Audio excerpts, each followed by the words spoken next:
En ce jour de jeudi, nous sommes aujourd'hui le jeudi 21 août 2025. Que toute la gloire soit rendue à Jésus-Christ, notre Seigneur, Yeshua HaMashiach. Bienvenue sur les ondes de la radio, la voix des lacs, sur les 101.2 FM. Vous êtes bel et bien à votre émission. Celui-ci n'est-il pas le Mashiach? Celui-ci n'est-il pas le Christ? Votre émission hebdomadaire tous les jeudis à partir de 18h30. Et les rediffusions, c'est le dimanche à partir de 9h. Alors que le Seigneur soit béni. Mon frère Arnold, comment on va? Shalom, shalom. Que le nom du Seigneur soit béni. Comme on l'a dit, c'est encore un plaisir d'être là encore ce jeudi pour pouvoir partager avec vous. Voilà, pour pouvoir communier autour de ce si glorieux nom, Yeshua HaMashiach, Jésus-Christ de Nazareth. Alors que le nom du Seigneur soit béni. Alléluia. En tout cas, que toute la gloire soit rendue à notre Seigneur, le roi des rois. Alors, nous avons, le jeudi dernier, nous avons annoncé ici un programme. Et nous aurons un programme, on va annoncer déjà dès l'entame de ce moment-là, et aussi également à la fin, pour tous les auditeurs et auditrices de la radio qui nous suivent. Nous avons un moment de partage, un moment d'enseignement, un moment de prière pour tous les auditeurs et les auditrices de la radio, tous ceux qui nous suivent depuis les ondes. Vous êtes invités à ce programme de prière, à ce programme de questions-réponses pour ceux qui souhaitent poser des questions, qui souhaiteraient nous voir, qui ont besoin de prière. Et vous êtes tous invités à ce programme-là. Ce programme va se tenir le samedi 30 août et le dimanche 31 août 2025. Alors, donc, c'est la semaine prochaine. Donc, le samedi 30 août et le dimanche 31 août 2025. Alors, ce programme va se dérouler à l'hôtel Kiwi. Donc, c'est non loin du cimetière de Morofé, derrière le collège André-Marie Ampère. Pour ceux qui connaissent l'hôtel Kiwi, c'est pas caché. À la sortie de Yamsokro, voilà le corridor. Donc, l'hôtel Kiwi et les contacts, je vais vous les donner. Vous pouvez nous contacter pour tous ceux-là qui souhaiteront participer à ce programme. Vous pouvez nous contacter au 07 15 86 37 81. Je répète, 07 15 86 37 81. Alors, ce sera le moment propice pour prier pour ceux qui ont des sujets de prière, ceux qui ont des cas de maladie, ceux qui ont des problèmes, qui auront besoin de la prière. Nous allons prier pour tout cela et tout sera totalement gratuit. Amen. Alors, vous n'aurez rien à payer. L'entrée est gratuite. Les prières sont gratuites. Comme vous le savez, nous ne vendons pas les prières. Nous ne vendons pas les guérisons, nous ne vendons pas les délivrances. De toute façon, ce n'est pas nous qui guérissons. Amen. Nous ne pouvons pas dire que nous allons guérir quelqu'un.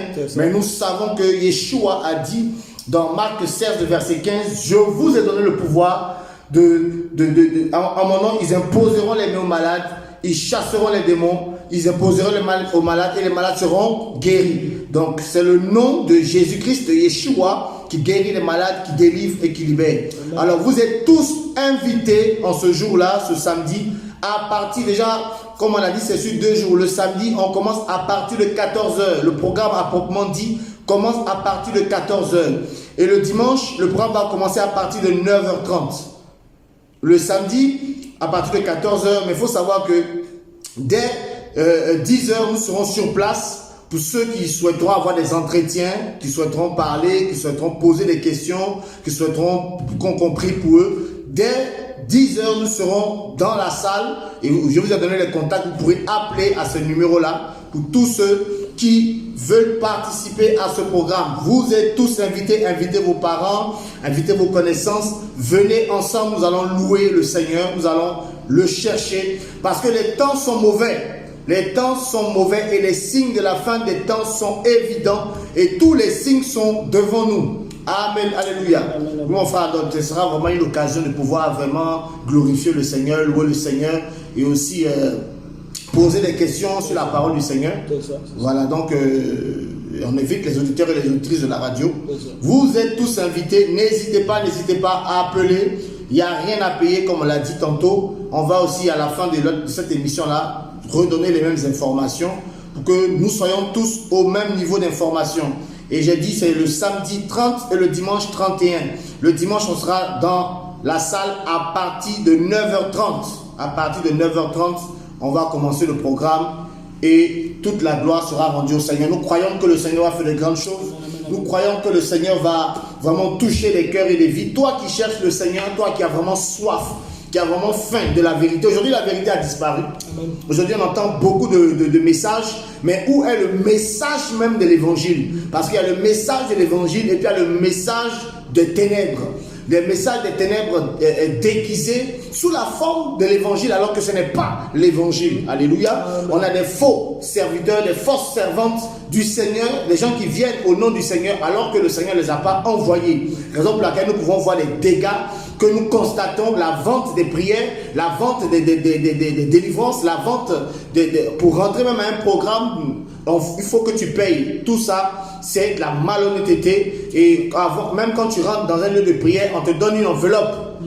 Comme si, je ne sais pas, tu arrives à la banque, on veut te distribuer de l'argent, mais au contraire, c'est à toi qu'on veut prendre de l'argent.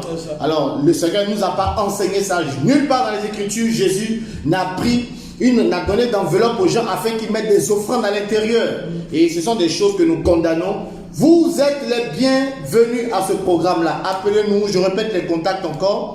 Nous sommes joignables au 07 15 86 37 81. Je reprends, 07 15 86 37 81. Alléluia. Alors nous allons prier, confier ce temps de partage entre les mains du Seigneur afin que le Seigneur nous prenne le contrôle de ce moment. Aujourd'hui nous allons partager sur un sujet important. La dernière fois nous avons épilogué longtemps sur, on a parlé de la repentance, on a parlé de la conversion au Seigneur et on a parlé de la pratique d'œuvre digne de la repentance. Voilà, on a eu à parler de ce sujet-là. Aujourd'hui on va parler d'un autre sujet. Aujourd'hui, c'est un sujet qui concerne l'Église en général. L'Église, c'est-à-dire le corps de Christ.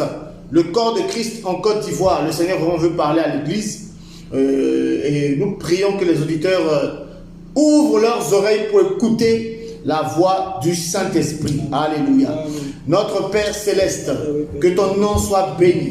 Que ta gloire rayonne en ce lieu. Que ta main puissante soit au contrôle. Père éternel, toi le roi des nations, Seigneur, nous prions que ton esprit soit au contrôle de ce temps de partage. Nous prions que la bonne main de l'Éternel soit sur nos vies et sur la vie de tous les auditeurs et les auditrices de la radio, des voix, la voix des lacs. Nous prions que tu puisses parler au cœur et aux vies. Nous prions que la lumière de l'évangile éclaire les uns et les autres. Nous prions que par cette parole des cœurs soient délivrés. Nous prions que par cette parole des vies soient affranchies. Nous prions que par cette parole, Seigneur, tu viennes éclairer la lanterne de plusieurs. Nous prions que par cette parole, les lampes qui étaient en train de s'éteindre de tes enfants, de tes serviteurs, de tes servantes, soient allumées ce soir au nom puissant de Christ Jésus, Yeshua notre Seigneur. Père éternel, que toute la gloire te soit rendue. Oins-nous de l'Esprit Saint, que le Saint-Esprit prenne le contrôle de ce moment, au nom puissant de notre Seigneur, Yeshua HaMashiach, que la gloire te soit rendue, au nom de Yeshua. Merci Seigneur. Béni sois-tu, Seigneur. Béni sois-tu, Papa. Amen. Amen. Alors, nous sommes aujourd'hui dans le passage, dans le livre de 1 Samuel. Le livre de 1 Samuel. On va lire aujourd'hui l'histoire du prophète Samuel. Et vous, comme vous savez, le prophète Samuel, à la vérité, c'est un juif, c'est un hébreu, un enfant d'Israël. Et son nom en hébreu, c'est Shemuel. Shemuel. Shemuel qui est composé de deux mots, de Shem et de El. Donc Shem, c'est écouter, entendre, exaucer. Et El, c'est le nom du Seigneur. Shemuel qui a donné Samuel en français. Alors, nous allons lire un peu son histoire, mon frère Arnold. Donc, si on peut commencer, s'il te plaît, à partir de Samuel chapitre 1, le verset 1. 1 Samuel 1. Oui. Il y avait un homme de Ramathaïm, Sophim, de la montagne d'Ephraïm du nom d'Elkana, fils de Hiroam, fils de Liu, fils de Tou, fils de Soup et Ephrasien. Il avait deux femmes, le nom de l'une était Shana ou Anne, et le nom de la seconde Pénina. Pénina avait des enfants, mais Shana n'avait pas d'enfants. Amen. Est-ce qu'on peut déjà s'arrêter là, s'il te plaît? Alors je m'ai dit ceci. Ici, on nous parle de l'histoire de deux femmes et de leur mari. On nous parle de Elkana qui avait deux femmes. On nous parle de Pénina et on nous parle de Chana. Chana en français qui donne Anna. Anne. Donc la mère de Samuel s'appelait Anne. Mais à la vérité, son nom hébreu, ce n'est pas Anne, c'est Chana. Et parce que Chana signifie en français grâce ou faveur. Donc la Anne ou Chana n'avait pas d'enfant, comme la parole le dit. Alors que Elkana, son mari, qui avait deux femmes, Elkana avait Pénina comme femme. Pénina signifiait bijou, bijou, corail. Et Pénina, par contre, avait des enfants. Et Anne n'en avait pas. Et la Bible nous dit que chaque année, comme chez les enfants d'Israël, chaque année, ils montaient au temple. Quand on utilise l'expression monter en Israël, on montait pour aller à Jérusalem. Parce que Jérusalem était bâti sur des montagnes. Comme vous lisez dans les psaumes, on dit les montagnes qui entourent Jérusalem, ainsi l'Éternel entoure son peuple. Donc Jérusalem était bâti sur les hauteurs. Voilà pourquoi on utilisait l'expression monter. On montait à Jérusalem, on descendait de Jérusalem. Donc ils avaient l'habitude chaque année d'aller à Jérusalem pour prier, pour adorer le Seigneur. Et quand Elkana et ses deux femmes et les enfants qu'ils avaient montaient chaque année, ils faisaient des sacrifices au Seigneur, ils mangeaient devant la face du Seigneur et ils retournaient chez eux. Mais la Bible précise que Anne ou Chana n'avait pas d'enfants, tandis que Pénina, qui était sa rivale, avait des enfants. Et la Bible, qu'est-ce que la Bible nous dit, mon frère? Alors, tu peux continuer, s'il te plaît. D'année en année, cet homme montait de sa ville à Shiloh pour adorer et pour sacrifier à Yahweh Sebaot.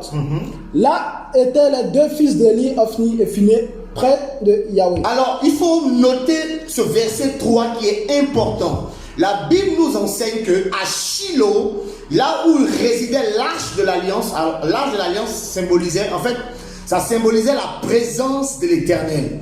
C'était un objet. C'était une boîte en bois de gopher qui était faite, en bois d'acacia, pardon, et c'était recouvert d'or.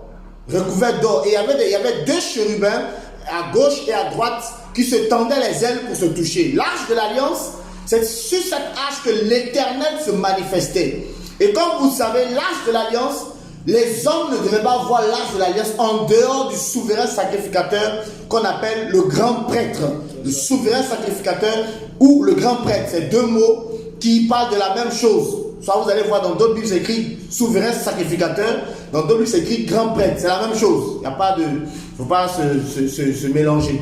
Alors, donc, l'arche de l'Alliance n'était vue que par le grand prêtre. Donc, le peuple ne pouvait pas voir l'arche de l'Alliance. Celui qui voyait l'arche de l'Alliance, il allait mourir. Même les fils d'Aaron, donc les fils du grand prêtre, n'avaient pas le droit, malgré le fait qu'ils étaient consacrés, ils n'avaient pas le droit de voir cet objet-là, parce que c'était un objet sacré, où l'Éternel lui apparaissait. Alors les gens vont dire non, le Seigneur a dit de faire des représentations, donc vous avez vu, l'arche de l'Alliance n'était pas vue par quelqu'un en dehors du souverain sacrificateur. Donc si quelqu'un fait des représentations, se basant sur ce passage-là, il est en train de vous induire en erreur, parce que l'Éternel qui avait dit aux enfants d'Israël de faire l'arche de l'Alliance, avait aussi interdit aux enfants d'Israël de voir l'arche de l'Alliance sous peine de mort. Vous voyez? Un objet sacré qui était caché dans le lieu très saint, où seul le grand prêtre avait le droit d'entrer une seule fois par an. Même le grand prêtre qui avait reçu l'onction, qui était consacré, ne pouvait pas entrer dans le lieu très saint comme il voulait. S'il rentrait en dehors des jours auxquels il était autorisé à entrer, il mourait. Parce qu'on ne joue pas avec la présence du Seigneur. Alors l'arche de l'Alliance symbolisait la présence du Seigneur. Et la Bible nous enseigne que lorsque Elkana et sa femme et ses femmes et ses enfants montaient, alors j'aimerais préciser ici, il faut savoir qu'ici on était au temps de la loi, au temps de la loi de Moïse. Donc les gens au temps de la loi de Moïse avaient deux femmes, ils pouvaient avoir deux femmes, trois femmes. On n'est pas au temps de Jésus-Christ, au temps de la grâce où nous sommes. Au temps où nous sommes, on ne prend pas deux femmes, on ne prend pas trois femmes. C'est un péché. Amen. Au temps de la loi de Moïse, on pouvait marier ses sœurs. Mais aujourd'hui, c'est un péché, on appelle ça l'inceste. C'est interdit. Alléluia. Amen. Donc il faut faire attention. Il y a des dispensations, il y a des choses que le Seigneur a laissé passer pendant un temps. Comme quand on lit l'histoire, Adam et Ève, ils sont mariés, n'est-ce pas? Et Adam a fait des enfants. Et ce sont ces enfants qui se sont mariés entre eux. Avant, c'était pas un péché, le Seigneur a laissé ça faire. Mais à partir d'un certain moment, le Seigneur a envoyé la loi pour dire, à partir d'aujourd'hui, personne ne marie sa sœur. Vous voyez? Au fur et à mesure, le Seigneur, il évolue dans sa manière de fonctionner. Donc, c'est des dispensations. Et aujourd'hui, on n'a plus besoin de marier deux femmes. Et le Seigneur dit, dans 1 Corinthiens là-bas, le chapitre 7, Paul dit que chacun ait sa femme et que chaque femme ait son mari. On n'a pas dit que chacun ait ses femmes ou ses maris. Non. Voilà, donc il faut préciser ça parce qu'il y a des gens qui sont toujours là en train de chercher à faire le péché. Ils cherchent des versets. Ils avaient même dit que Elkanah avait deux femmes. Alors qu'il allait prier et puis Dieu l'a exaucé. Donc nous aussi, il ne faut pas faire ça. Alléluia. Amen. Alors nous continuons. Il faut toujours préciser mon frère. Ouais, ça. Alors la Bible dit, là étaient les deux fils d'Élie. Alors Élie c'était qui? Élie c'était le souverain sacrificateur qu'on appelle aussi le grand prêtre. C'est lui que le Seigneur avait établi sur le peuple d'Israël. Il faut savoir qu'au temps de Samuel, il n'y avait pas de roi en Israël. Donc le grand prêtre était le médiateur entre le Seigneur et le peuple. C'était lui qui recevait les prières pour les transférer vers le Seigneur.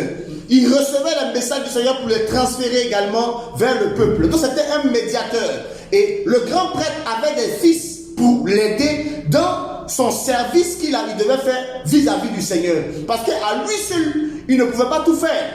D'où il avait ses enfants qui l'aidaient dans sa tâche par rapport au service du Seigneur. Et on nous précise ici le nom de ces enfants. La Bible parle de Ophni et Phiné. On dit là, c'est-à-dire le lieu où on allait prier, ces deux personnes-là étaient là, en plus d'Élie. Donc en plus d'Élie, il y avait les deux fils d'Élie, Ophni et Phiné. Oh mon frère, note. On dit, là étaient les deux fils d'Élie, Ophni et Phiné, prêtres de Yahweh. C'était des prêtres ou sacrificateurs, c'est la même chose.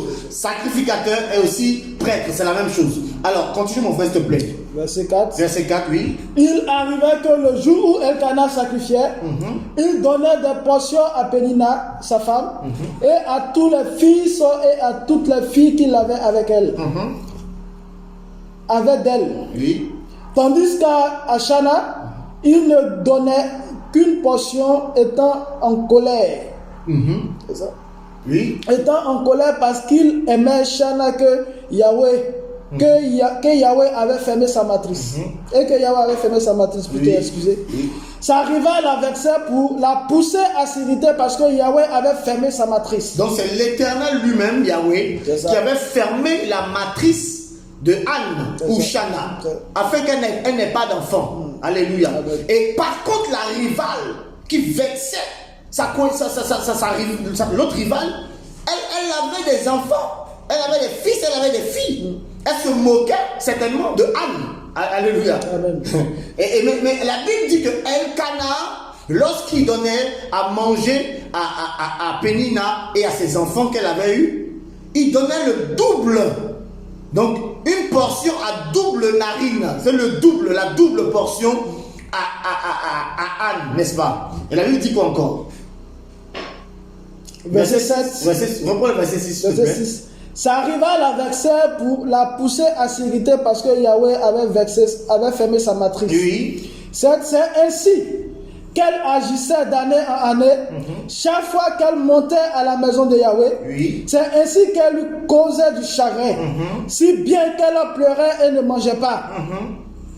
Elkanah, son homme, lui disait, Shana, pourquoi pleures-tu? Oui. Et pourquoi ne manges-tu pas? Pourquoi ton cœur est-il triste? Oui. Est-ce que je ne vaux pas pour toi mieux que 10 fils? Verset 9. Oui. Shana se leva après avoir mangé et bu à Shiloh. Et le prêtre Élie était assis sur un siège près de l'un des poteaux du temple de Yahweh. Donc la Bible nous dit ici que Shana, ou Anne, puisque sa coépouse l'offusquait, la vexait, parce qu'elle était stérile, elle n'avait pas d'enfant, la Bible dit qu'elle était tout le temps triste. tout le temps triste. Et l'image ici, nous avons deux femmes, l'une a des enfants, l'autre n'a pas d'enfants. Et la Bible dit que Anne, sa réaction, c'est qu'elle va commencer à chercher le Seigneur. Alléluia. Amen. Parce que la tristesse qu'il y avait dans son cœur, elle s'est dit que seul le Seigneur pouvait opérer un miracle dans sa vie. Amen. Alléluia. Amen. Seul le Seigneur peut faire un miracle dans sa vie. Nous allons quelque part. Regardez. La Bible dit que après avoir bu et mangé, elle est allée au lieu de prière, là où résidait le prêtre, c'est-à-dire Élie, pour prier. Amen. Amen. Oui, verset 10, mon frère, s'il te plaît. Il dit quoi? Verset 10. Elle, ayant l'âme remplie d'amertume, pria Yahweh et pleurait. Pleurant. Elle pleura. Ok. Et elle fit un vœu en disant. Elle va faire un vœu au Seigneur. Oui, elle va dire quoi? Yahweh Sébaoth, si tu regardes l'affliction de ta servante, et si tu te souviens de moi, et n'oublie pas ta servante, et que tu donnes à ta servante un enfant mâle, je le donnerai à Yahweh pour tous les jours de sa vie, et aucun rasoir ne passera sur sa tête. Alléluia. Regardez ici, elle fait un vœu pour dire que si l'Éternel lui donne un enfant, elle va consacrer cet enfant-là au Seigneur. Alléluia. Amen. Voici des prières qui touchent le cœur du Seigneur. Les prières où le Seigneur lui-même il voit son intérêt dans la chose. Comme il y a des gens, eux ils ne voient que eux leur propre intérêt. Quand le Seigneur, il entend, lui, l'enfant que je vais te donner, l'enfant que tu me donneras, je vais te le consacrer, il va te servir. Ou la chose que tu vas me donner, je mettrai cela à ton service. Telle chose que tu me donneras, je mettrai cela à ton service. C'est une prière qui touche le cœur du Seigneur. C'est quand la personne est sincère, parce que le Seigneur, il cherche des gens effectivement qui vont se soucier de lui, son intérêt. Aujourd'hui, les hommes sont plus préoccupés par leurs propres intérêts et non pas l'intérêt du Seigneur. Vous allez voir, les gens vont courir. Ils vont courir de prophète en prophète, de pasteur en pasteur, et de programme en programme. Pourquoi? Parce qu'ils cherchent une solution à leurs problèmes personnels, individuels, leur propre intérêt. Mais à la vérité, les intérêts du royaume ne les intéressent pas. Est-ce qu'ils veulent que les âmes soient sauvées? Ça ne les intéresse pas. Est-ce qu'ils veulent que l'œuvre du Seigneur avance? Ça ne les intéresse pas. Tout ce qu'ils veulent, c'est d'obtenir une solution à leurs problèmes. D'où Satan aussi, sachant que les hommes ont des problèmes, a envoyé ses serviteurs pour venir proposer des solutions faciles. Achète de l'eau et tu auras le miracle. Oui. Satan sait que les gens ont besoin de solutions. Et le Seigneur, lui, il regarde d'abord à l'intention de ton cœur. Est-ce que la chose que tu demandes, c'est pour lui ou bien c'est pour toi-même? Alléluia. Et regardez si la prière de Anne. Anne va faire la prière à l'Éternel, va lui demander, donne-moi un enfant, et cet enfant-là, le rasoir ne passera point sur sa tête, il te sera consacré. Je vais te le donner, je vais te l'offrir. Alléluia. Continuons mon frère, s'il te plaît. Verset 12. Alors, verset 12, oui. Il arriva que comme elle multipliait sa prière devant Yahweh, Élie observait sa bouche. Or, Chana parlait dans son cœur. Elle ne faisait que remuer ses lèvres et on n'entendait pas sa voix. C'est pourquoi Élie estima qu'elle était ivre. Et Élie lui dit, jusqu'à quand seras-tu ivre? Éloigne-toi du vin. Donc, la Bible dit que elle priait tellement que même le serviteur de l'Éternel dit qu'elle est ivre. C'est ça. Parce que la douleur qui était dans son cœur, elle ne pouvait pas l'exprimer. Parce qu'elle priait, mais n'entendait pas sa voix. Alléluia. Amen. Il y a des dimensions de souffrance que tu peux vivre. Il y a des paroles, les paroles qui sortent de ta bouche, mais n'ont pas de puissance pour exprimer ce que tu ressens. Il y a des profondeurs de prière où ta bouche ne parle pas, mais ton âme soupire après l'Éternel. Ton âme soupire, comme la parole le dit dans le psaume 42, comme une biche soupire après des courants d'eau. Ainsi mon âme soupire après toi, oh Yahweh. Vous savez, quand vous êtes dans des situations où vous avez besoin de l'intervention divine, vous avez besoin de la main de l'Éternel, il y a des prières qui touchent le cœur de l'Éternel. Ce sont des prières qui le glorifient. Ce sont des prières qui l'élèvent et non pas des prières qui cherchent à élever un homme. Voilà pourquoi les gens vont courir après les papas pasteurs. Voilà pourquoi les gens vont courir, oui, le Dieu de tel papa, le Dieu de telle maman. Ça, c'est l'idolâtrie. La Bible ne nous dit pas de faire des prières pareilles. Nous devons prier le Père Céleste au nom puissant de Jésus-Christ. Voici la voie que nous avons reçue. Et non pas de prier quand les gens enseignent aux gens aujourd'hui, prie le Dieu de ton Père, prie le Dieu de ta mère. Ça, ce n'est pas l'évangile de vérité. Jésus ne nous a pas enseigné cela. Ici, Anne n'a pas prié le Dieu de quelqu'un, elle a prié l'Éternel, Yahweh Tsevaot. Alléluia. Amen. Et la Bible dit qu'au verset 17, on va sauter s'il te plaît. Élie répondit et dit, va en paix. L'homme d'Israël accordera ta requête, ce que tu lui as demandé. Oui. Elle dit, que ta servante trouve grâce à tes yeux. Et cette femme s'en alla à son chemin. Elle mangea et ses faces n'étaient plus les mêmes. On va lire le verset 20 s'il te plaît. Verset 20. Il arriva quelques jours après que Chana devint enceinte et enfanta un fils. Elle appela du nom de Shemuel. Parce que, dit-elle, je l'ai demandé à Yahweh. Alléluia. Vous voyez, maintenant que Anne a fait sa prière et que le Seigneur a exaucé sa prière, parce qu'elle a dit qu'elle allait consacrer l'enfant que le Seigneur allait lui donner au Seigneur. Le Seigneur l'a visité effectivement. Elle a eu l'enfant. Alléluia. Amen. Et elle lui a même donné le nom de Shemuel, c'est-à-dire Samuel en français. Shemuel qui signifie Yahweh a exaucé, ou l'Éternel a entendu. L'Éternel a exaucé ma prière. Et Anne ici va maintenant obéir à ce qu'elle a dit. Parce que parfois on peut faire un vœu parce qu'on a des problèmes, mais lorsque la solution est réglée, lorsque le problème est réglé, les gens oublient le Seigneur. Ils oublient qu'ils avaient fait une promesse. Seigneur, j'allais te donner ça. Seigneur, j'allais faire ci. Mais dès qu'ils ont la solution, ils oublient. Ils oublient l'Éternel. On ne peut pas blaguer le Seigneur. D'après les Ivoiriens, Dieu n'est pas gaou. Tu peux blaguer un homme, mais tu ne peux pas blaguer le Seigneur. Demain, lorsque tu auras un problème, souviens-toi que la promesse que tu as faite, tu n'as pas honorée. C'est pour ça que la Bible dit dans Ecclésiaste 5 là-bas que il est mieux de ne pas faire de promesse que de faire une promesse comme des insensés. Parce que tu sais que ce que tu vas dire, tu ne vas pas faire. Donc, ce n'est même pas la peine de dire, est-ce que le Seigneur t'a forcé? Est-ce que le Seigneur force quelqu'un? Non. Le vœu, c'est de manière délibérée, c'est volontaire. Seigneur, je vais faire ça. Personne ne t'a dit de faire. Si toi-même tu as dit quelque chose, tu es lié par les paroles de ta bouche. Ce qui fait que ce que tu as dit là, tu dois faire ce que tu as dit parce que c'est toi-même qui as dit. Alléluia. Alléluia. On va venir au verset 24. Qu'est-ce que la Bible dit? Verset 24. Elle le fit monter avec elle. Quand elle l'eut sévré, avec 3 jeunes taureaux, un épat de farine et une outre de vin, elle le fit venir à la maison de Yahweh à Shilo. Oui. Le garçon était encore garçon. Il tuait un jeune taureau et il a amené le garçon à Élie. Oui. Elle dit, excuse-moi mon Seigneur, aussi vrai que ton âme vit. Oui. Mon Seigneur, je suis cette femme qui me tenait en ta présence pour prier Yahweh. J'ai prié pour avoir ce garçon. Et Yahweh m'a accordé la requête que je lui ai demandée. Je lui demandais plutôt. Aussi, moi je l'avais demandé pour Yahweh. Il sera demandé pour Yahweh tous les jours de sa vie.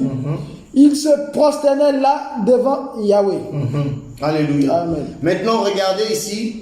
Elle va, comme elle avait dit, elle va maintenant consacrer l'enfant au Seigneur. Alléluia. Amen. En fait, vous allez voir que Anne, c'est l'image, ce message, c'est un message prophétique. Anne est l'image de l'église, la véritable église du Seigneur. Anne est l'image de cette église-là qui est combattue, qui est méprisée, qui est minimisée par la fausse église. Parce qu'on nous a parlé de 2 femmes. Amen.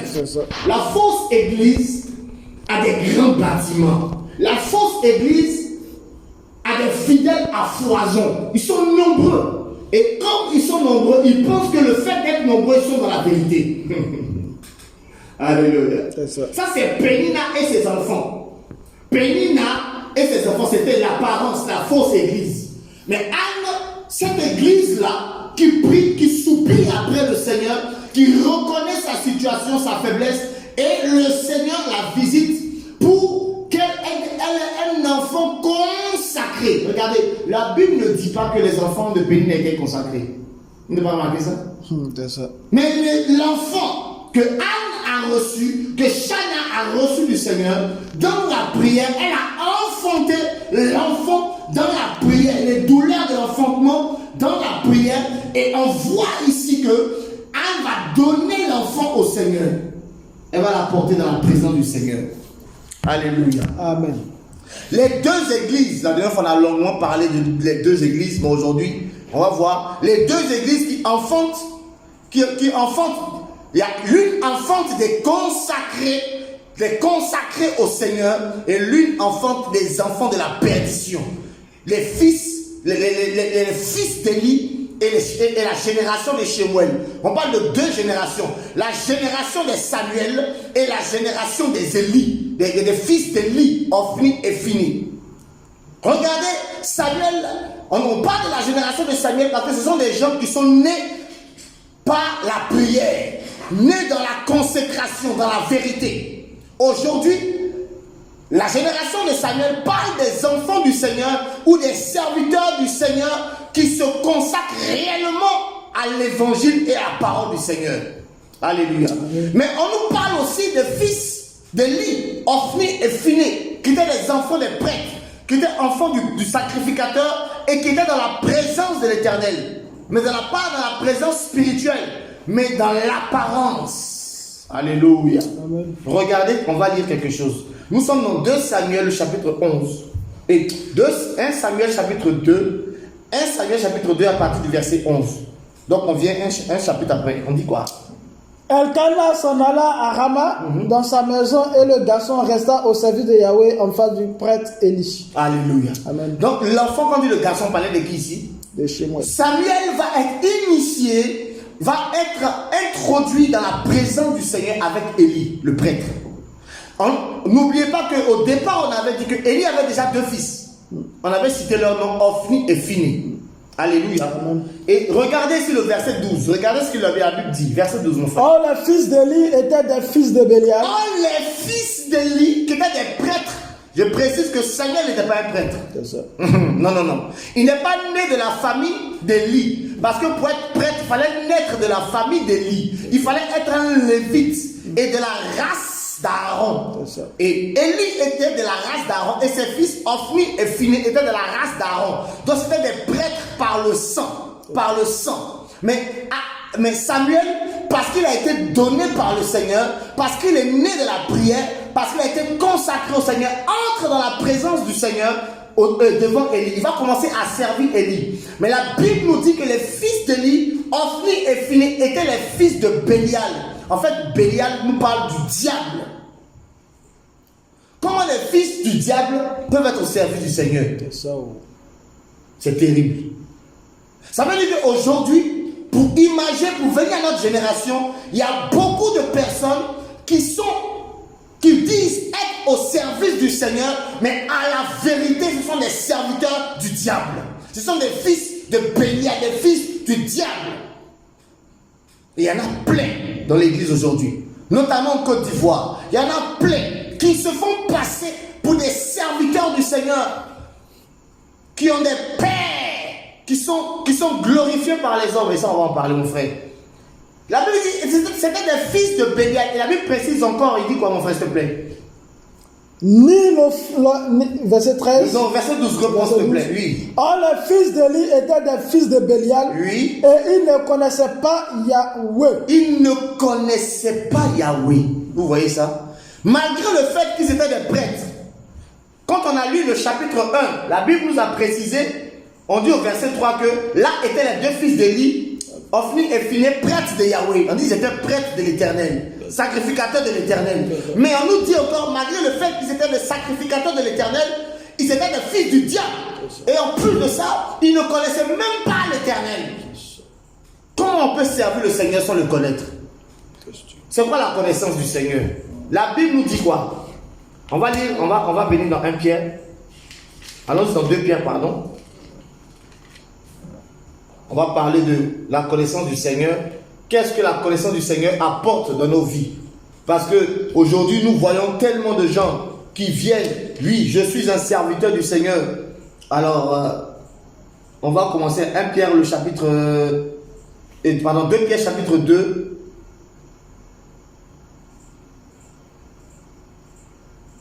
À partir du verset 16. Non, commençons au verset 17. 2 Pierre 2, 17. Il dit quoi? Ce sont des sources sans eau, Oui. des nuées agitées par un tourbillon de vent. L'obscurité de la ténèbre est réservée pour l'éternité. Oui. Car en émettant des sons enflés et dépourvus de vérité et de convenance, il attrape avec un appât par des désirs de la chair et par la luxure sans bride ceux qui ont vraiment échappé aux gens qui tournent en rond dans l'égarement. Oui. Verset 19. Ils leur promettent la liberté étant eux-mêmes esclaves de la corruption. Donc, ils promettent que les autres vont être libres alors que eux-mêmes qui promettent ces choses-là, eux-mêmes sont esclaves de la corruption. Car on devient esclave de celui par qui on est vaincu. Oui. Car si après avoir échappé au souillure du monde par la connaissance précise et correcte du Seigneur et sauvé au choix à Mashiach, ils s'y empêtrent de nouveau et sont vaincus par elle. Leur dernière condition est pire que la première. Alors, regardez le verset 20, il dit, car si après avoir échappé au souillure du monde, comment on peut échapper au souillure du monde? On dit par la connaissance.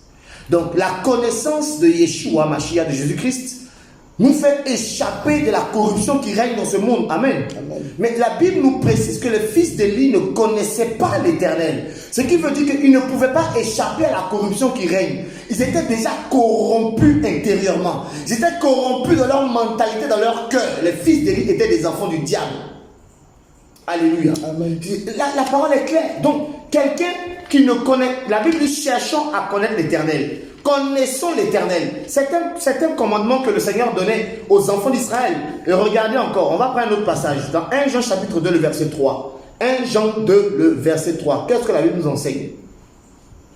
1 Jean 2, le verset 3. Et en ceci, nous savons que nous l'avons connu. En ceci, nous savons que nous l'avons connu. Si nous gardons ses commandements. Donc, le fait de connaître l'Éternel t'emmène à garder les commandements de l'Éternel. Ce qui veut dire, à contrario, si tu ne connais pas l'Éternel, tu ne peux jamais garder ses commandements. Voilà pourquoi beaucoup n'arrivent même pas à mettre les commandements du Seigneur en pratique. Ils n'arrivent même pas à garder la parole du Seigneur. C'est difficile pour eux. Ils se disent, mais comment les autres arrivent à le faire? Comment ils arrivent? Je vais à l'église, en guillemets, je prie, je jeûne, mais ils n'arrivent pas à arrêter l'adultère. Ils n'arrivent pas à arrêter de voler. Ils n'arrivent pas à arrêter de mentir. Ils n'arrivent pas à se maîtriser devant la masturbation. En fait, c'est une absence de la connaissance du Seigneur. Parce que c'est par la connaissance du Seigneur qu'on est délivré de ces choses. Amen. Ce n'est pas par l'intellectualisme. Ce n'est pas par le fait que mon Père prie que je suis délivré. Non, c'est par la révélation que j'aurai, par la connaissance que le Saint-Esprit me donne de qui est Yeshua, qui est Jésus-Christ. Alléluia. Amen. Et si nous gardons ces commandements, et le verset 4 il dit comment on fait, s'il te plaît. Verset 4. Oui. Celui qui dit, Celui qui déclare, je l'ai connu, je connais le Seigneur, et qui ne garde pas ses et commandements, qui ne garde pas les commandements du Seigneur, est un menteur. c'est un gros menteur. Et la vérité n'est pas en lui. Il n'a même pas une petite vérité en lui. Quand on dit la vérité ici c'est un être, c'est le Seigneur lui-même. Donc le Seigneur n'habite pas dans cette personne-là qui dit j'ai connu le Seigneur et qui ne garde pas les commandements. Et on voit ici dans 1 Samuel le chapitre 2, le verset 12, la Bible nous précise que les fils d'Élie ne connaissaient pas le Seigneur. Ce qui veut dire qu'ils ne gardaient pas les commandements du Seigneur. C'étaient des menteurs. C'étaient des fils du diable. Alléluia. Parce que c'est par la connaissance du Seigneur qu'on devient un enfant du Seigneur. Alléluia. Et c'est par la connaissance du Seigneur qu'on est délivré du péché. Amen. Et ici, la parole précise que malgré le fait qu'ils étaient au service du Seigneur, comme beaucoup de gens, ils se font appeler serviteurs, ils se font appeler même pasteurs, certains, pas tout le monde. Ils se font appeler pasteurs, prophètes, apôtres, prêtres, je ne sais pas, diacre, curé, archbishop, tout ça. Mais on voit manifestement que ce sont des fils du diable parce qu'ils ne mettent pas les commandements du Seigneur en pratique. Et vous allez voir les œuvres que les fils d'Élie faisaient. Eux qui étaient des prêtres. Or, un prêtre avait une vie consacrée. Le prêtre devait avoir une vie de consécration. Il ne devait même pas toucher un cadavre. Il ne devait pas se souiller. Il ne devait pas boire, être ivre. Il y avait beaucoup de choses qui étaient interdites aux prêtres. Mais on voit que ceux-là faisaient le contraire des prescriptions que le Seigneur leur avait données. Les serviteurs, les fils d'Élie, la génération des fils d'Élie et la génération de Samuel. Vous avez deux générations, deux races de serviteurs du Seigneur. Deux races. Il y a une race qui se fait passer pour des serviteurs, mais qui à la vérité sont des fils du diable. Et vous avez la génération de Samuel, qui est une génération qui est dans la présence de l'Éternel. Regardez le verset 13. La Bible dit quoi? Le verset 13. Oui. Ni l'ordonnance des prêtres avec le peuple.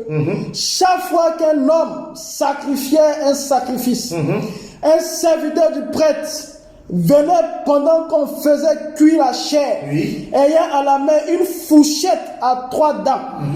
Il frappait dans la chaudière, dans le chaudron, dans la marmite, dans le pot. Le prêtre prenait pour lui tout ce que la fourchette enlevait. Regardez ce que les gens faisaient. Quand les gens venaient faire des offrandes à l'Éternel, le prêtre envoyait son serviteur pour dire, va prendre ma part. Ça, oui. Les gens viennent faire des offrandes au Seigneur. Lui, ce qui l'intéresse, c'est sa part. Et il lui prend pour lui. Mon frère, continue. C'est ainsi qu'ils agissaient envers tout Israël qui arrivait là à Shiloh. Oui. Même avant qu'on fasse brûler la graisse, le serviteur du prêtre venait et disait à l'homme qui sacrifiait, donne-moi de la chair à rôtir pour le prêtre. Il ne prendra pas de toi de chair cuite, mais de la chair fraîche. Vous voyez comment ils étaient des dangereux. Or, au temps de la loi de Moïse, en ce temps-là, les prescriptions des prêtres étaient claires. Il y avait plusieurs types d'offrandes. Il y avait l'Holocauste. L'Holocauste était une offrande totalement consacrée au Seigneur. Les prêtres n'avaient pas le droit de prendre un seul morceau de cette offrande-là. Et il y avait l'offrande d'action de grâce où les prêtres devaient prendre les épaules et tout ça. Et les rognons. Donc il y avait des parties qui étaient consacrées aux prêtres.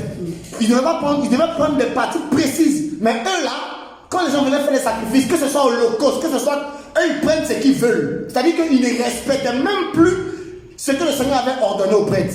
Ils faisaient ce qu'ils voulaient. Et ça ne ressemble pas aux gens que vous connaissez. Beaucoup de pasteurs, quand on vient donner les dîmes, ils viennent les offrandes, ils cherchent à se servir d'abord. Ils empochent toutes les dîmes. Beaucoup de gens se battent après les réunions de prière sur l'argent des offrandes. Nous avons vu des églises se diviser à cause de l'argent. Parce que les pasteurs qui étaient là voulaient se battre sur le panier des offrandes. C'est ça. Or, l'offrande qui rentre n'appartient pas au pasteur. Ça, on le dit toujours. Les offrandes, les dîmes n'appartiennent pas au pasteur. C'est l'argent du Seigneur. D'ailleurs, la dîme, on ne la paye plus. C'est ça. Vous allez voir les gens qui vont vous forcer à faire des dîmes, qui vont vous forcer à faire des offrandes. Vous n'avez rien, mais on vous dit que celui qui ne donne pas sera maudit. Ce sont la génération des fils d'Élie, Ophni et Phiné, qui cherchaient à se rassasier des offrandes du Seigneur. Ce n'était pas les âmes qui les préoccupaient. Ce qui les préoccupait, c'est ce qu'ils allaient gagner en retour pour le service du Seigneur. Et tout ça, Élie voyait, lui en tant que le père de ces deux-là, et Samuel également voyait ces choses. Et l'Éternel également voyait. Beaucoup pensent qu'ils peuvent faire ces choses-là sans que le Seigneur les voie. Mon frère, continue s'il te plaît. Verset 16. Oui. Si l'homme lui disait, on brûlera aujourd'hui la graisse, ensuite il prendra ce que ton âme souhaitera. Oui. Il disait, non. Mais tu la donneras maintenant, sinon je la prendrai de force. Vous voyez, ils arrachent même les offrandes des gens. C'est ça. Mon frère.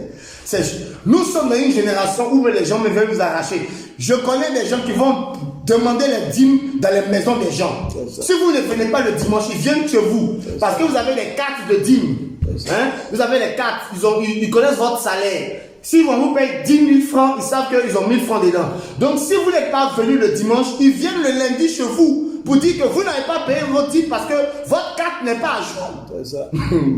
Je me souviens de mon ami qui était dans une église que je ne citerai pas le nom. Son père était responsable dans cette église et son père payait ses cotisations mensuelles chaque fin du mois. Et il est arrivé que ce dernier est tombé malade. Ah, mon frère Arnold. Ce dernier est tombé malade et sur son lit d'hôpital, les responsables de l'église sont venus pour lui dire qu'il n'est pas à jour à cette cotisation. Vous voyez ces choses-là? Ils sont venus l'encaisser. Le monsieur est en train de mourir. Au lieu de cotiser, que l'église cotise toutes ces cotisations qu'il a données depuis des années, on peut lui donner un peu. Même l'argent qu'on met à la banque, ça produit des intérêts. Hein? Même à la CNPS, quand tu payes quelque chose, après on te redonne. Mais ils n'ont même pas pensé à l'état de santé de ce monsieur. Une grande communauté. Jusqu'à ce que ce monsieur décède de sa maladie parce qu'il n'avait pas suffisamment d'argent pour se faire soigner. Et à son décès, souvenez-vous, le pasteur n'est pas venu prêcher. La chorale de l'église n'est pas venue chanter parce que ce dernier n'était pas à jour de cette cotisation. Ça, c'est une église de Satan. Ce qui les produit, ce n'est pas les âmes, c'est l'argent qu'on va avoir. Et voici le problème des fils d'Élie. Les fils d'Élie, il dit, donne l'argent, sinon je prends de force. Ils vont venir vous encaisser vos dîmes, leurs dîmes chez vous. Ils vont venir vous obliger à payer les offrandes. Si vous connaissez un pasteur comme ça, n'allez plus prier là-bas. Que personne ne vous trompe en vous disant que si vous ne venez, vous serez maudit. C'est faux. C'est faux. C'est pour la liberté que Christ nous a affranchis. Jésus n'est pas mort pour que nous devenions des brebis, qu'on nous tombe toujours, qu'on nous prenne toute la peau, qu'on devienne tout mince. Parce qu'ils vont s'enrichir sur nous. Non. Ce n'est pas ça le rôle du pasteur. Ce n'est pas de dépouiller le peuple. Mais ici, les fils d'Élie. La génération des enfants d'Élie, c'est la génération qui aime tellement l'argent qui vous poursuit pour vous demander de l'argent. Et gare à vous, quand vous tombez malade, ils vous disent que c'est parce que vous n'avez pas payé la dîme que vous êtes malade. C'est parce que vous n'avez pas payé les offrandes que vous êtes malade. Que tel problème que vous avez. Je connais un monsieur, il est tombé malade, on lui a posé la première question que le pasteur lui a posée. Est-ce que tu payes tes dîmes? Comme si la dîme est une sécurité pour donner la santé. Les païens qui sont en bonne santé, ils payent les dîmes. Les gens qui sont les musulmans, ils payent les dîmes. Est-ce qu'ils n'ont pas la santé? Les mystiques qui sont en bonne santé, ils payent-ils les dîmes? Pourquoi l'on veut réduire la vie de l'homme à de l'argent qu'on donne? C'est un mensonge. La santé est un cadeau qui vient du ciel. C'est le Seigneur qui donne la santé à qui veut, comme il veut. Ce n'est pas l'argent qu'on prend pour acheter. Les choses du Seigneur ne s'achètent pas. Le Seigneur donne gratuitement et gracieusement. Quand les gens étaient païens, pendant qu'ils ne payaient pas les dîmes, est-ce qu'ils n'étaient pas en bonne santé? Pourquoi c'est maintenant qu'ils sont enfants du Seigneur, qu'ils ont reçu le Saint-Esprit, que parce qu'ils n'ont pas donné de l'argent, que le Seigneur va les frapper avec une maladie ou que les démons vont régner dans leur vie? C'est un faux enseignement. Ça, c'est l'enseignement des enfants d'Élie. La génération des enfants d'Élie aime tellement l'argent qu'ils vont vous forcer à donner de l'argent. Ils vont vous obliger. Des cotisations n'ont point fini. Des cotisations, on cotise. On ne sait même pas où l'argent va. On ne nous fait aucun point sur l'argent qui est rentré. Mais on nous dit de continuer de cotiser. Et le peuple, vous allez voir, beaucoup de gens n'ont même pas un seul terrain. Des gens travaillent et ils n'ont même pas acheté un terrain. Parce qu'ils doivent cotiser chaque mois. Mais le pasteur a des voitures. Le pasteur a des terrains. Il envoie ses enfants en Europe pour étudier. Ils sont dans les grandes écoles. Tandis que vous, vos enfants sont dans les écoles publiques. Et vous et leurs enfants dans les écoles privées. Dans les grandes écoles. Ouvrez vos yeux chrétiens. Vous ne voyez pas que les enfants d'Élie sont en train de vous tromper? Ils sont en train de vous tromper. Ils vont vous sortir des versets hors contexte. Amassez-vous des richesses dans le royaume. Ne vous préoccupez pas des choses de la terre. Et pendant ce temps, eux, ils prennent les choses de la terre. Et ils s'enrichissent. C'est la génération des enfants d'Élie. Ils sont en train de vous condamner. Ils sont en train de vous amener dans l'erreur. Frère, et dans cette nation, beaucoup de gens sont des enfants d'Élie. La génération d'Élie qui a dévié, qui s'est détournée du véritable évangile. C'est la cupidité. Vous allez les voir, ils ont 4, 6, 10 voitures, de grosses voitures qui coûtent des millions. Ils tournent dans les rues d'Abidjan, ils tournent dans les rues partout. Ils ont des hélicoptères, ils ont même des jets privés. dans cette nation. Pourquoi? C'est l'argent qui est rentré. C'est prendre les offrandes. C'est ce qui les préoccupe. Le salut de vos âmes ne les préoccupe plus. Ce n'est même pas leur affaire. Oui, vous allez voir dans leur message, ils ne parlent jamais de la repentance. Parce que le message de la repentance fait fuir les païens et attire les enfants du Seigneur. Ceux qui sont les enfants du Seigneur, ils aiment entendre la repentance. Même si c'est dur, même si c'est un message qui est dur, mais ça ne plaît pas à leur corps, à leur chair physique. Mais ils reconnaissent par là que c'est la voix du Seigneur. Yeshua a dit dans Jean 10, Jésus disait, mes brebis entendent ma voix et elles me suivent. Un enfant du Seigneur, quand il entend la parole du Seigneur, il reconnaît, même si c'est dur, il reconnaît que c'est la voix de l'Éternel. Amen. Et c'est ce message qui attire le cœur des enfants du Seigneur. Pas un autre message. Pas un message de l'argent, de la richesse. Pas un message de la prospérité financière. Pas un message que tu seras guéri à vie. C'est pas ça le message de l'évangile. Le message de l'évangile, c'est quoi? Prépare-toi à la rencontre de l'époux. Prépare-toi à rencontrer Jésus. Le Seigneur disait au travers de ses prophètes, il dit, prépare-toi à la rencontre de ton Créateur. Un jour on va mourir. Amen. Alléluia. Amen. Regardez le verset 17. Qu'est-ce que le verset 17 nous dit? Le péché de ces jeunes hommes fut très grand en face de Yahweh. Oui. Car ces hommes méprisaient l'offrande de Yahweh. Vous voyez, les choses qu'ils faisaient étaient très... Le Seigneur précise que quand le Seigneur dit très grand, c'est-à-dire qu'il considérait les choses qu'ils étaient en train de faire parce qu'ils ont méprisé le sacré. L'offrande du Seigneur était sacrée pour le Seigneur. Parce que le Seigneur respirait l'odeur des offrandes qu'on faisait.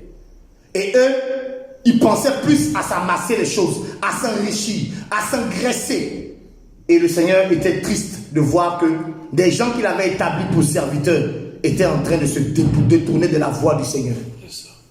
Église de Côte d'Ivoire, écoute le message de l'Éternel. Beaucoup sont perdus. Beaucoup sont en train encore de se perdre. Pourquoi? À cause du message de l'évangile de la prospérité. Un faux message, un message qui parle du développement personnel, où on insiste, un message tronqué, qui n'est pas centré sur la croix, qui n'est pas centré sur le Messie, qui ne parle pas du retour de Christ, mais qui distrait les chrétiens, qui les amène dans toutes sortes de distractions. Où les pasteurs sont des stars, où ils sont adulés, acclamés, célébrés, où ils peuvent divorcer, se remarier comme ils veulent, mais tant qu'ils prophétisent, on dit l'Éternel est avec lui, comme si la prophétie était l'authenticité d'un serviteur du Seigneur. C'est faux. Parce que même chez nous, dans les villages, les mystiques, là, ils prophétisent. Hein? Ceux qui mettent qui portent qui attachent les pagnes blancs, les femmes qui attachent les pagnes blancs, qui tournent autour d'elles, elles disent des choses qui sont vraies. La prophétie n'est pas un signe que le Seigneur est avec toi. Les paroles de connaissance ne sont pas des signes que le Seigneur est avec toi. Ce qui est le signe, c'est la vie de l'Éternel en toi. C'est le message de l'évangile qui est en toi. Amen. Alléluia. Amen. Le verset 18, qu'est-ce que la Bible dit? Verset 18. Oui. Shemuel servait en face de Yahweh, Oui. étant un garçon saint d'une peau dans l'air. Oui. Regardez, on précise que Shemuel faisait le service. C'est-à-dire que pendant que les fils d'Élie étaient en train de se servir eux-mêmes, Samuel est en train de faire le service du Seigneur, dans la présence du Seigneur. Alléluia. Étant un jeune garçon d'un effort de lin, le lin parle de la sainteté, de la pureté. Donc Samuel vivait une vie de consécration. Pendant que les autres étaient détournés, pendant que les fils d'Élie étaient dans la dépravation, dans la cupidité, dans le vol, Samuel ne s'est pas mélangé à eux. J'aimerais préciser que les fils de la génération de Samuel ne va jamais se mélanger avec la génération d'Ophni et de Phiné. Jamais. Parce que l'Éternel, le mot consécration signifie séparation. Mis à part, les enfants du Seigneur sont séparés des faux. Ils ne vont jamais se mélanger. Jamais. Quand vous voyez des gens qui disent que je suis serviteur du Seigneur et vous les voyez se mélanger avec les faux pasteurs, des faux prophètes, des gens qui divorcent, se remarient, des gens qui tuent leurs femmes, quand vous voyez ces gens-là, ce sont des serviteurs du diable. C'est la génération d'Ophni et de Phiné. Ce n'est pas la génération de Samuel. Samuel continuait le service dans la présence du Seigneur. Amen. Étant scindé de faute en lin. Regardez ce que la parole nous dit au verset 21. Venez au verset 21. Oui. Yahweh visita Shana, elle devint enceinte et enfanta. C'est ça, non? Oui, continue voilà. Ça. Et enfanta 3 fils et 2 filles. Oui. Le garçon Shemuel croissait avec Yahweh. Oh, regardez ici. Samuel, qu'est-ce qu'il faisait pendant ce temps-là? Il croissait dans le secret. Alléluia. Amen. Pendant que les autres étaient en train de se corrompre, Samuel lui croissait avec Yahweh. Ou chez moi c'est écrit, il grandissait en présence de l'Éternel. Il grandissait. C'est-à-dire qu'il cherchait à connaître le Seigneur. Dans une vie consacrée au Seigneur. En cherchant la parole de l'Éternel. Il avait soif de connaître la parole. Il n'avait pas soif de l'argent. Comme les fils d'Élie. La génération des fils d'Élie avait la soif des milliards. Ils ont toutes sortes de messages pour devenir riches. Comment avoir des milliards? Vous allez voir. Allez sur le net. Dans l'évangile, Jésus nous a dit comment on fait pour devenir riche. Vous avez vu un verset, Jésus nous a appris à devenir riche. Ils disent que eux, dans la Bible, ils ont trouvé le secret pour devenir riche. Comme si Jésus est venu pour nous rendre riches. Celui qui veut devenir riche, mais qu'il aille travailler. Qu'il aille travailler. Et la Bible même présente 1 Timothée chapitre 6, on a lu la dernière fois, que ceux qui veulent devenir riches tombent dans le piège et dans toutes sortes de désirs insensés et pernicieux qui plongent les humains dans la ruine et la destruction. C'est ça. Et les gens ne veulent pas lire la Bible aujourd'hui. Nous n'avons pas dit chacun doit travailler. Chacun doit travailler, vivre. Travailler pour vivre. Paul dit que celui qui volait, qu'il arrête de voler, qu'il aille travailler afin de soutenir celui qui est dans le besoin. La Bible nous enseigne le travail. Mais les gens qui cherchent des versets pour s'enrichir, ce n'est pas biblique. Alléluia. Samuel est en train de grandir en présence du Seigneur. Ce qui veut dire que dans cette nation, dans cette ville, il y a des gens qui sont à part, qui sont en train de grandir dans la présence du Seigneur. Que le Seigneur dans le secret est en train de faire grandir. Et ce sont là la génération de Samuel. Ils sont en train de chercher le Seigneur. Ils ont soif et ils ont faim. Comme la Bible dit, cherchez l'Éternel pendant qu'il est temps. Cherchez-le. Le Seigneur précise, il disait à Amos, n'allez pas à Bethel, n'allez pas à Gilgal, mais cherchez-moi et vous vivrez. C'est en cherchant l'Éternel. Ne cherche pas un pasteur. Il ne faut pas nous chercher. On ne peut rien faire pour toi. Ne cherche pas une église. Ce n'est pas l'église qui va te sauver. Mais cherche l'Éternel. L'Éternel dit, celui qui me cherche me trouve. Et le Seigneur est dans sa parole. Si tu l'invoques, invoque-moi au jour de la détresse, je te répondrai. La Bible de Jérémie 33, verset 3 dit quoi? Jérémie 33, verset 3. Lisons ça, mon frère, s'il te plaît. Comme quelqu'un disait, ça c'est le numéro du Seigneur. Jérémie, le prophète Jérémie 33, verset 3. Regardez bien ceci. Et puis on va revenir à notre sujet. Il faut qu'on lise ça. Appelle-moi, Oui. et je te répondrai. Oui. Je te raconterai des choses grandes et cachées que tu ne connais pas. Regardez. Le Seigneur dit appelle-moi ou invoque-moi et je te Répondrai. Le Seigneur l'a dit, il va le faire. Si tu cherches le Seigneur dans la prière, dans la parole, le Seigneur va se révéler à toi. Il ne peut pas te laisser sans parler. Non, parce qu'il est dans sa parole et parce qu'il est la parole. Et comme il est la parole et qu'il a dit que celui qui a soif de lui, il va se révéler à lui, il se révélera à toi. Amen. Mais si tu cherches un pasteur, tu vas tomber auprès d'un fils d'Élie qui va te dépouiller, qui va te transformer en esclave. Et vous allez voir les fils d'Élie, ils aiment dominer sur la vie des gens. Vous allez laver leurs assiettes. Vous allez balayer leur maison. Ils vont vous avilir, vous asservir. C'est toi qui allais faire le marché de maman pasteur. Tu vas voir. Amen. Ils vont jamais venir faire le marché pour toi. Jamais venir balayer chez toi. Mais c'est toi qui es en train de balayer chez eux. Parce qu'ils ont un esprit de domination. Jésus dit que celui qui veut être le plus grand, qu'il soit l'esclave de tout le monde. Qu'il soit le plus petit. Ce qui veut dire que le serviteur du Seigneur, le vrai serviteur, il est au service des uns des autres. Il est prêt à aider les autres. Amen. Jésus a dit, qu'est-ce qu'il a fait dans Jean 13? Qu'est-ce que Jésus a fait? Il a lavé les pieds de ses disciples. Et puis il leur a dit, ce que j'ai fait là, c'est pour vous dire que vous devez faire la même chose. Combien de gens sont prêts, qui se font appeler des serviteurs du Seigneur, pour aller faire le marché pour leurs chrétiens qui prient chez eux? Il y en a combien? Ils ne vont jamais le faire. Jamais. Acheter un sac de riz, distribuer aux chrétiens qui sont dans le besoin. Non. Mais tous les sacs de riz, c'est pour le papa pasteur. Regardez le jour de son anniversaire. On achète des pagnes pour maman. On achète des pagnes pour papa. Et les autres, la dame qui est dans l'église depuis des années, elle porte le même pagne. Personne n'a jamais vu ça. Vous n'avez pas remarqué ça? Tout est centré sur les enfants d'Élie. Samuel grandissait dans la présence du Seigneur. Alléluia. Regardez le verset 22. Qu'est-ce que la Bible nous enseigne? Le verset 22. Oui. Et il leur dit, pourquoi commettez-vous de telles choses? Car j'apprends vos méchantes actions de tout le peuple. Oui. Ne faites plus cela, mes fils, car ce que j'entends dire de vous n'est pas bon. Oui. Vous faites pécher le peuple de Yahweh. Oui. Si un homme a péché contre un autre homme, le juge Là, interviendra. 1 Samuel combien, s'il te plaît? 1 Samuel 2, Du verset combien? 25. Non, 22. Reviens au verset 22, s'il te Verset plaît. 22. Oui. Or, Élie était très vieux. Donc, Élie lui-même, il était vieux. Et puis, ses enfants faisaient ça. Ses enfants faisaient ces choses-là.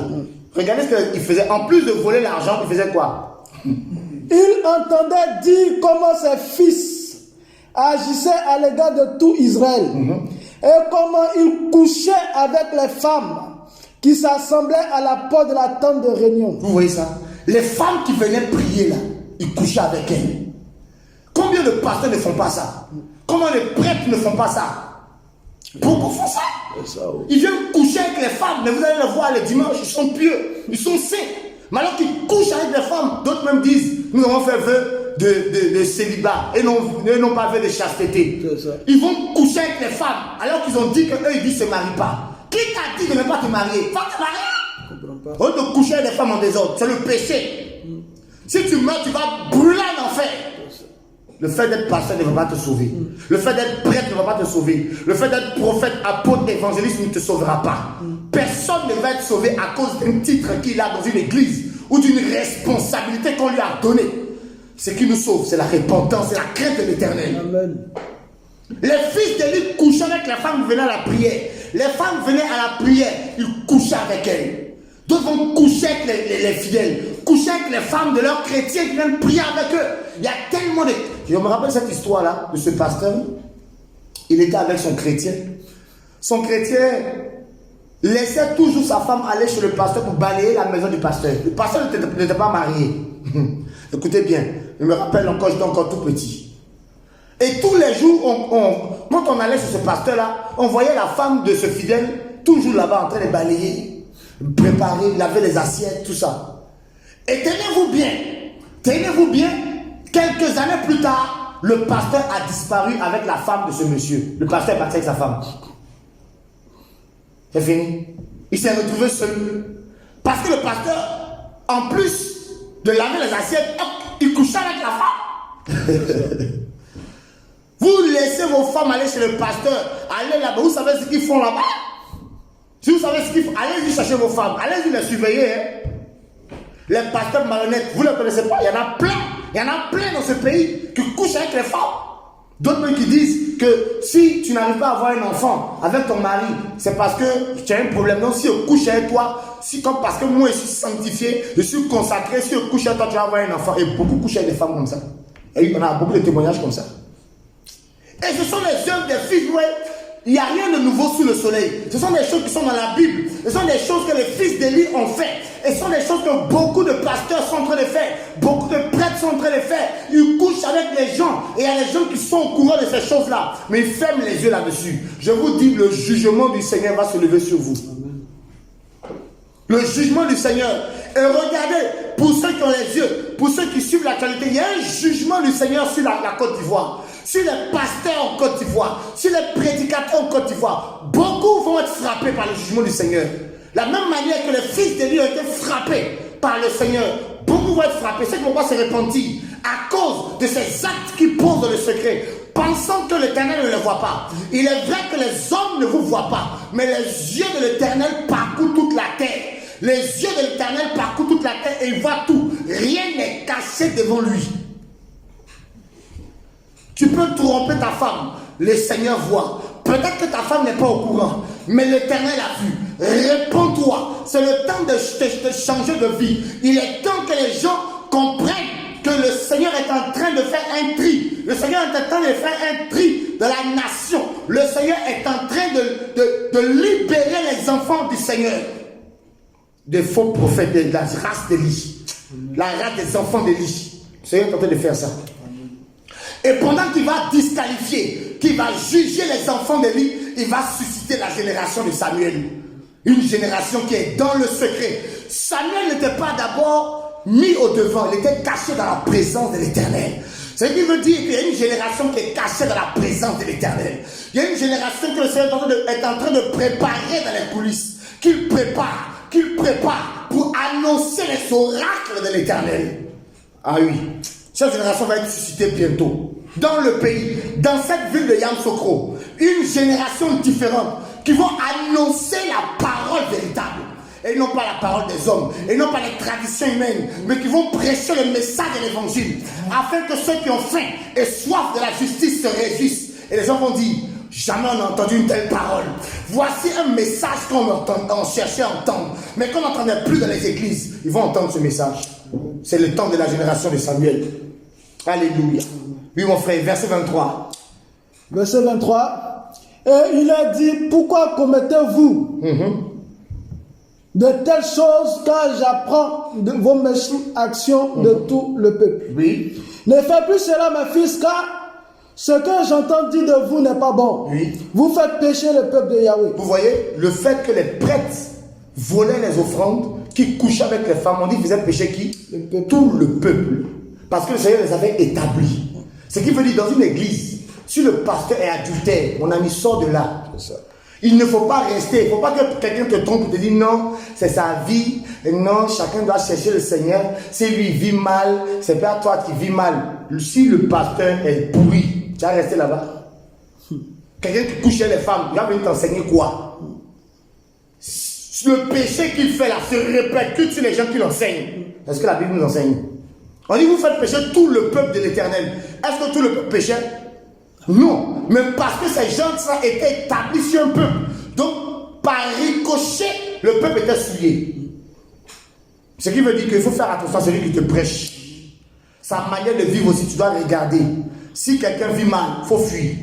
Si le pasteur vit mal, fuis. Si la femme du Seigneur vit mal, fuis. Sors de là. Sors de cette église. Ne reviens plus. Vous avez le droit de fuir une église. Apocalypse 17 nous dit, sortez du milieu d'elle, mon peuple, afin que vous ne participez pas à ces péchés et que vous n'ayez pas part à ces fléaux. Parce qu'une église qui est dans le péché, le jugement du Seigneur vient automatiquement. Le Seigneur, avant de juger, il est lent à la colère. Donc il emmène toujours un message pour que les gens se répandent, pour que les gens se détournent de leurs péchés. Il interpelle. Mais quand les gens persistent dans le mal, qu'est-ce qu'il fait? Il retire ses enfants et il frappe. Et vous entendez toutes sortes de scandales. Élie disait à ses fils, ce que j'entends dire est très grave. Vous faites pécher le peuple de l'Éternel. Et il dit comment on fait? Verset 25, oui. Si un homme a péché contre un homme, le juge interviendra. Oui. Mais si quelqu'un pêche contre Yahweh, qui interviendra pour lui? Mais il n'obéit pas à la voix de leur père, parce que Yahweh voulait les faire mourir. Vous voyez? Yahweh voulait faire quoi? Donc Yahweh fait mourir les gens. Parce qu'aujourd'hui les gens pensent que Yahweh ne fait pas mourir. Non, Dieu est amour. C'est pas à nous de juger. Dieu est amour. Yahweh fait mourir les gens. Les gens pensent que le Seigneur a changé. Non, il est lent à la colère, riche en bonté. Mais quand sa colère s'embrase, elle s'enflamme. Yahweh, la Bible dit qu'ils n'ont même pas écouté le conseil de leur père. Pourquoi? Parce que le Seigneur avait décidé de les faire mourir. Il fallait qu'ils meurent. Le jugement était déjà arrêté devant l'Éternel. Et toute la génération des fils d'Élie seront jugés par le Seigneur. Tous ceux que vous voyez dans cette nation qui font n'importe quoi, vous allez voir la main de l'Éternel va agir. Parce que l'Éternel a tellement interpellé les gens, ils n'ont pas écouté. Pourquoi? Parce que le Seigneur voulait les faire mourir. Mon frère, continue s'il te plaît. Verset 26. Oui. Cependant, le jeune homme Shemuel croissait et il était agréable à Yahweh et aux hommes. Alléluia. Regardez toujours, quand on parle de Samuel à côté de ses abominations, il croissait. Ce qui veut dire qu'il y avait une notion, il y avait la notion de porter du fruit, de grandir, de la progression. Et on précise toujours, le jeune croissait, il était agréable à Yahweh. Donc sa vie plaisait au Seigneur. Et sa vie plaisait aux gens. Il avait une vie qui honorait le Seigneur, une vie consacrée au Seigneur. Frères et sœurs, toi qui entends cette parole, peut-être que personne ne te voit, parce que Samuel, personne ne le voyait au départ, mais Yahweh avait les yeux sur lui. Le Seigneur a les yeux sur toi. Si tu crains le Seigneur, même si tu vis des difficultés, tu vis des moments difficiles, le Seigneur a les yeux sur toi. Ta vie est agréable au Seigneur. Quand le Seigneur regarde ta vie, il se réjouit, parce qu'il sait que tu portes en toi la vie du Seigneur. Tu l'honores par ta vie. La Bible dit, le Seigneur honore ceux qui l'honorent. Amen. Amen. Continue mon frère, s'il te plaît. Verset 7. Oui, le 7. Or, un homme d'Élohim vient après Élie, auprès d'Élie, et lui dit, ainsi par Yahweh, Oui. ne me suis-je pas révélé à la maison de ton père quand il était en Égypte, Oui. dans la maison de Pharaon? Je l'ai choisi parmi toutes les tribus d'Israël pour être mon prêtre, pour monter à mon autel, pour brûler de l'encens, pour porter le pot devant moi. Et j'ai donné à la maison de ton père tous les holocaustes des fils d'Israël. Pourquoi avez-vous foulé aux pieds mes sacrifices Oui. et mes offrandes Oui. que j'ai données dans ma demeure? Et tu as honoré tes fils plus que moi, afin que vous engraissiez afin de vous engraisser de toutes les premières offrandes d'Israël, mon peuple. Vous voyez, non? Le Seigneur dit quoi? Ils se sont quoi? Ils se sont engraissés. Graissés. Vous allez voir, beaucoup de pasteurs sont graissés. Ils travaillent même pas, ils n'ont même plus le temps de jeûner. Ils ont jeté la consécration ailleurs. Ils sont devenus gros ventre. Se promènent, sont à l'aise. Fini la vie de prière, on ne prie plus. Tout ce qui nous intéresse, c'est d'amasser, amasser de l'argent. Ils se sont engraissés avec les offrandes de l'Éternel. Et même ils disent, l'ouvrier mérite son salaire. Ils disent, celui qui prêche l'évangile doit vivre de l'évangile. Vous voyez, ils ont toutes sortes de versets pour justifier le fait que c'est la cupidité qui les intéresse. Ce n'est pas le service du Seigneur. On ne vient pas servir le Seigneur pour avoir de l'argent. Tous ceux qui ont ce projet-là, s'il vous plaît, prenez la machette, allez en brousse. Allez faire manioc, allez faire cacao. Le pays est vaste. Il y a des terres arables. On peut planter. On peut faire allez-y planter. Laissez les choses du Seigneur tranquilles. On ne sert pas le Seigneur pour avoir de l'argent. Ici, là, eux, ils voulaient s'engraisser. Mon frère, continue s'il te plaît. C'est pourquoi, Oui. déclaration de Yahweh, de l'homme d'Israël, Oui. j'avais parlé en disant que ta maison et la maison de ton père marcheraient devant moi jusqu'à l'éternité. Oui. Mais maintenant, déclaration de Yahweh, loin de moi cela, car j'honorerai ceux qui m'honorent. J'honorerai ceux qui m'honorent. Et ceux qui me méprisent seront insignifiants. Ceux qui me méprisent seront insignifiants. Et parce qu'ils ont méprisé l'Éternel, ils sont devenus insignifiants. Et le Seigneur dit, j'avais dit, j'aimerais annoncer quelque chose aux gens. Même si le Seigneur a donné des prophéties sur ta vie, il peut annuler ça. Amen. Ah oui. Amen. C'est ça que la chanson qui dit, je ne vais jamais échouer. Il y a une prophétie sur moi. C'est faux. C'est ça. Si tu ne marches pas selon la parole de l'Éternel, la prophétie n'a pas de valeur. Amen. Parce que la prophétie est conditionnelle. C'est ça. Il y a les prophéties conditionnelles, il y a les prophéties inconditionnelles. La prophétie conditionnelle va s'accomplir si et seulement si tu obéis à la parole, tu crains le Seigneur. Amen. La parole s'accomplira. Le Seigneur dit à Élie et à ses enfants, j'avais dit, mais maintenant je dis. Il a changé sa parole. Le Seigneur peut changer sa parole sur ta vie. Il fait ce qu'il veut. Il n'a pas de compte à rendre à quelqu'un. Le psaume 115 le dit. Notre Elohim est assis dans les cieux et il fait tout ce qu'il veut. Personne ne n'a pas de compte à rendre à quelqu'un. Ah non, le Seigneur avait dit qu'elle avait un enfant et il n'a pas eu enfant. Mais tu allais faire adultère, tu veux quel enfant? Tu n'auras rien. Adultère que tu as fait, tu veux quelle bénédiction? Tu es dans un péché. Mais réponds-toi de ton péché. Le Seigneur dit, j'avais dit, mais maintenant je dis. Arrière de moi cela. Il a lu une parole. Et il faut craindre le Seigneur. Enfin, il dit quoi encore, s'il te plaît? Au verset 31. Oui. Voici les jours viennent où je couperai ton bras et le bras de ta maison, de la maison de ton père, de telle sorte qu'il n'y ait plus de vieillard dans ta maison. Tu verras un adversaire dans ma demeure, et tout le bien qu'il fera à Israël, et il n'y aura plus jamais de vieillard dans ta maison. Regardez le jugement que le Seigneur prononce sur lui.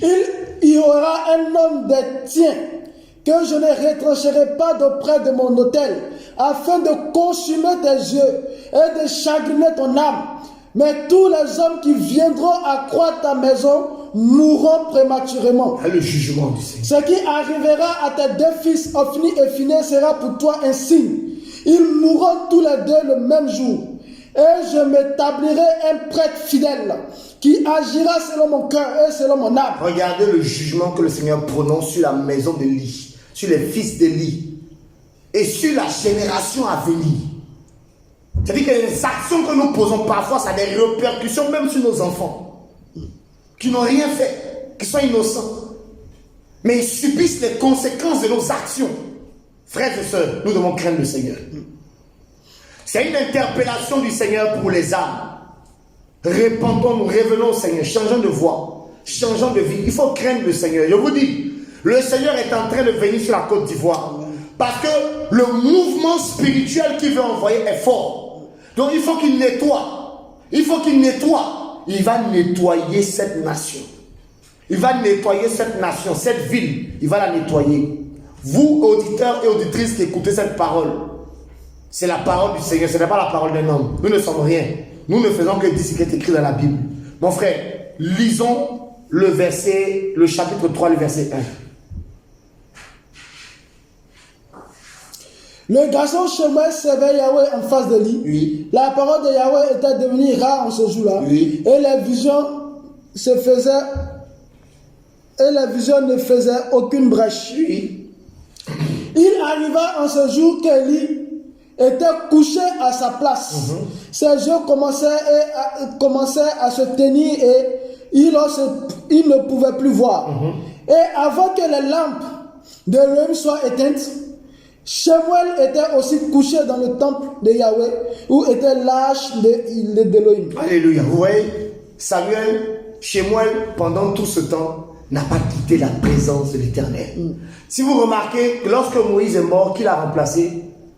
C'était Josué. La Bible précise que Josué, sa particularité, c'est qu'il aimait la présence de l'Éternel. Quand on lit l'histoire de Moïse, Josué aimait la présence de l'Éternel.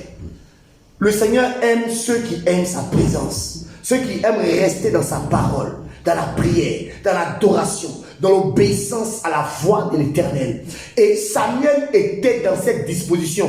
Pendant que les fils d'Élie étaient en train de se souiller, de souiller leur corps, de voler de l'argent, de coucher avec les femmes, de profiter de la vie comme les païens le disent, lui, il était en train d'adorer le Créateur. Amen.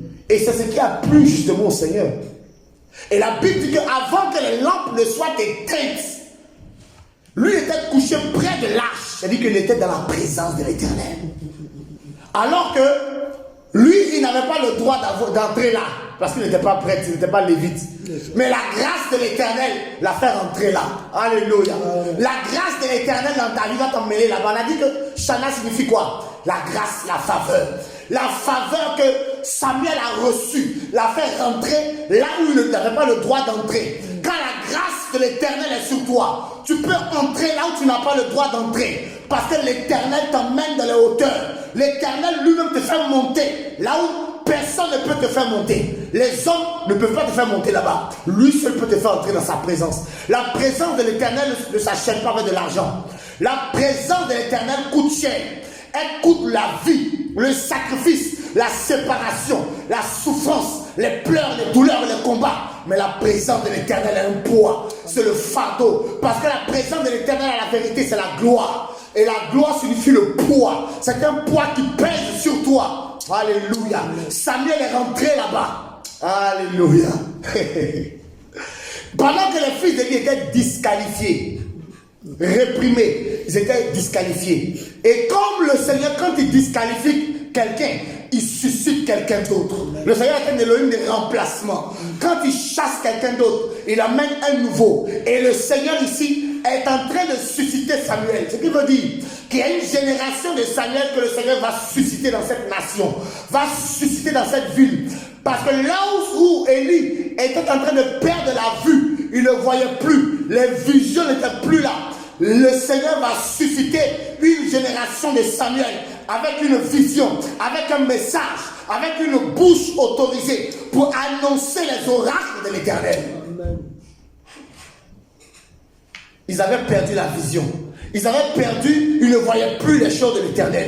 Le Seigneur ne leur parlait plus. Mais le Seigneur a commencé à parler à quelqu'un. Regardez, qu'est-ce que la Bible dit, mon frère, s'il te plaît. On y va. Verset 3. Oui. Non, verset 4. Yahweh appela Samuel et il dit. Yahweh maintenant va appeler Samuel, l'appelle, le crie.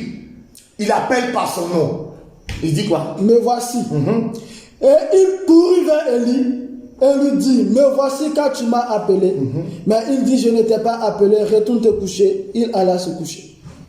Yahweh continua et appela encore Samuel. Samuel se leva et s'en alla vers Élie et lui dit, me voici car tu m'as appelé. Et Élie dit, mon fils, je ne t'ai pas appelé, retourne te coucher.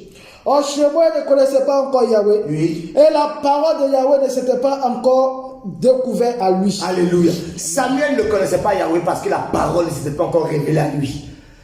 Tu vois, non? La parole, c'est Yahweh lui-même. Et quand la parole vient à toi, et que tu la connais, et qu'elle se révèle à toi, mon frère, cette parole-là te transforme. Alléluia. Regarde, on va sauter, on va venir au verset 11. Qu'est-ce que là? Après, le Seigneur va se révéler à lui. Qu'est-ce qui va se passer? Yahweh dit à Samuel, Yahweh va parler à Samuel.